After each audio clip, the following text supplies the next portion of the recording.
પોરબંદરમાં ટ્રાયથોલોન તથા સ્વિમાથોન 2026નું આયોજન કરવામાં આવ્યું હતું, જેમાં સ્વિમાથોનમાં 1500થી વધુ સ્પર્ધકોએ અલગ અલગ કેટેગરીમાં ભાગ લીધો હતો।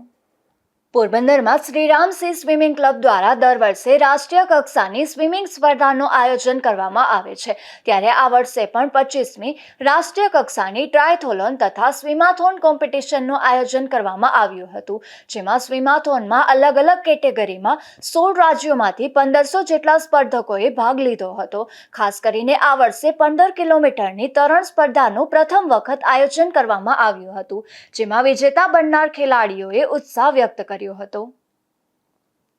My name is Gitisha Pranmina Bhandare. I'm from Mumbai. I was swimming in 15 kilometers. I'm girl in age 10 to 15. No? 9 Open water sea swimming. It was so good. It was so tough for me. The water was so hard, but I did it well. I was not going to stop. I have to feel my mother and father proud, and of course my coaches. It was so good, and I will do more better. નું આયોજન ખૂબ સુંદર રીતે સંપન્ન થયું છે।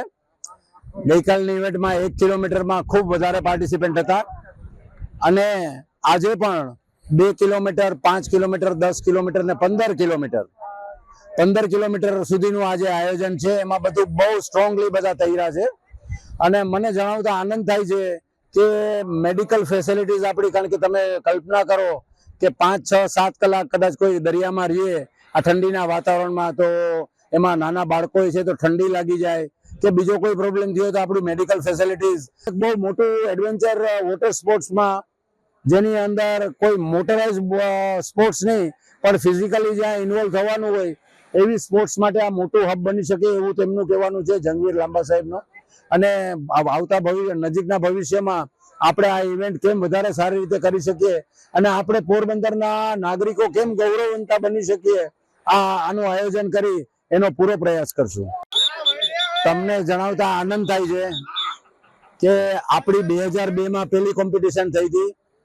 ભરતભાઈ ઠકરાર જે યુકેના આપણા મિત્ર છે, એમણે પહેલી ઇવેન્ટથી દરેક ઇવેન્ટ આજ સુધીની બધામાં ખાસ યુકેથી આ વખતે પણ પધાર્યા છે। એમનું નામ વિશેષ મને લેવું ગમશે કે કોઈ પણ શ્રીરામ સ્વિમિંગ ક્લબને નૈતિક બળ જોતું હોય કે ક્યાંક આપણે ફાઇનાન્શિયલી ક્યાંય પ્રોબ્લેમમાં આવ્યા તો શું, ભરતભાઈ ઠકરાર પોતે એક સારા સ્પોર્ટ્સમેન છે, પેલા પોરબંદરમાં જ રહેતા હતા, શ્રીરામ સ્વિમિંગ ક્લબના ખૂબ સારા મિત્ર છે, તો એ દરેક ઇવેન્ટ સપોર્ટ કરે છે। આ 25 વર્ષ પૂર્ણાહુતિની અંદર એ ખાસ યુકેથી આવ્યા છે। આજે એમણે ફ્લેગ ઓફ કરી ઇવેન્ટ પ્રાઇઝ ડિસ્ટ્રીબ્યુશન સેરેમનીમાં। તો આપણે પેલા ખૂબ નાના પાયેથી ચાલુ કર્યું, પેલા સૌરાષ્ટ્રના પાર્ટિસિપન્ટ આવ્યા, પછી આપણને એમ થયું કે આપણે આનંદ કરીએ છીએ તો આખા ગુજરાતને આનંદ કરીએ, તો ગુજરાતનું પાર્ટિસિપેશન વધાર્યું, ગુજરાત આનંદ કરતું થયું એટલે આપણને એમ થયું કે આખું ભારત શું કરવા આનંદ ન કરે, તો આખા ભારતમાંથી પાર્ટિસિપન્ટ આવે છે અને બધા લુફ્ત ઉઠાવે છે। અને બીજી એક ખાસ વાત તમને કરવી છે કે પેરા સ્વિમર્સ કે જે કદાચ આપણે દિવ્યાંગ તરવૈયાઓ પણ આમાં ખૂબ છે, બ્લાઇન્ડ હતા, અમુકને એક પગ નતો, અમુકને બીજી ડિસેબિલિટી હતી, કોઈક સાંભળી નતા શકતા। આપણે જોઈ શકશો કે કેટલા દિવ્યાંગોએ પણ આ કોમ્પિટિશનમાં ભાગ લીધો છે। આપણું પોરબંદરનું ગૌરવ છે અને આપણું એક નૈતિક બળ છે કે આપણે બધાને તરાવી શકીએ છીએ, અને સૌનો સાથ આપણને પોરબંદર શહેરમાંથી પ્રશાસનનો, ડિસ્ટ્રિક્ટ એડમિનિસ્ટ્રેશનનો સાથ હોય કે પોરબંદર મ્યુનિસિપલ કોર્પોરેશનનો સાથ હોય કે પોરબંદર પોલીસનો, હું ખાસ પોરબંદર પોલીસનો ઉલ્લેખ કરવા માંગીશ, એમનો ખૂબ જ બધા સહ આયોજકો છે આમાં, તો આ બધાનો ખૂબ સારો મળે છે। પત્રકાર ભાઈઓનો ખૂબ સારો સપોર્ટ મળે છે। આપણે બધા હોટલ વાળા હોય, કોઈ પણ હોય, બધાનો સહયોગ એટલો બધો રહે છે કે આપણે બધા ભેગા થઈને પોરબંદરનું આ ઇવેન્ટ કોઈ એક સંસ્થાની નથી, આ પોરબંદર આખા શહેરની ઇવેન્ટ છે। એ રીતના આપણે આમાં આગળ વધી રહ્યા છે। આપણે સૌ ગૌરવવંતા થાય એવી વિનંતી। Thank you. હાલ શિયાળો ભરપૂર ચાલી રહ્યો છે, ત્યારે આવી કડકડતી ઠંડીમાં પણ પોરબંદરના મારી પાછળ જે દરિયો દેખાય છે તે દરિયા સાથે 1, 2, 5, 15 નહીં પરંતુ 1500 લોકો બાથ પીડી રહ્યા છે। Porbandar Shriram C swimming club દ્વારા આયોજન થયું છે। લગભગ 24 વર્ષ પૂર્વે નાના પાયે સ્વિમિંગ સ્પર્ધાની શરૂઆત કરવામાં આવી હતી। ત્યારબાદ 24 વર્ષમાં ઉત્તરોત્તર વધારો થતાં આજે આ વર્ષે 2 દિવસની જે આ સ્પર્ધા યોજાણી છે તે સ્પર્ધામાં 16 રાજ્યોમાંથી 1500 જેટલા લોકોએ વિવિધ કેટેગરીનો ભાગ લીધો છે. નાના બાળકોથી લઈ અને વૃદ્ધો દરિયા સાથે આવી કડકડતી ઠંડીમાં બાથ પીડી રહ્યા છે.